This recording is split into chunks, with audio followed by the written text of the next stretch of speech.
क्या काम किए है? लाटेन ने इतने काम किए हैं। वैसे तो लाटेन के यूज बताती हूँ। सही लाटेन के पहला यूज है जब बिजली नहीं होती है तो वो काम आता है।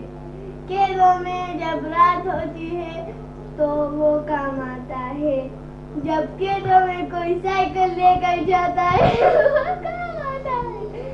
अब मैं चाहूंगी कि ये अपनी हार कबूल कर ही ले। कभी नहीं, मैं अपनी हार कबूल नहीं करूंगा।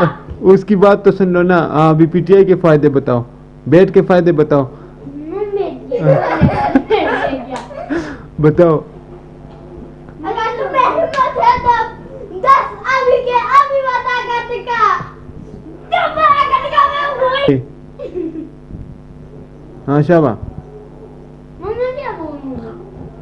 बेट के बेट के फायदे बताओ ना।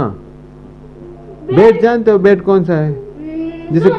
जिसे क्रिकेट खेलते हैं माना। ये कैसा पीटीआई का, इसका पता ही नहीं। पीटीआई ने एक चक्के मारे हैं। हाँ। एक चक्के मारे, हमने तो 7 चक्के मारे। जा गिरो जा।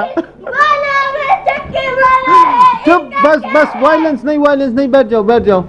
दहशतगर्दी नहीं। यहाँ होता है तो वो काम आता है पीटीआई। पीटीआई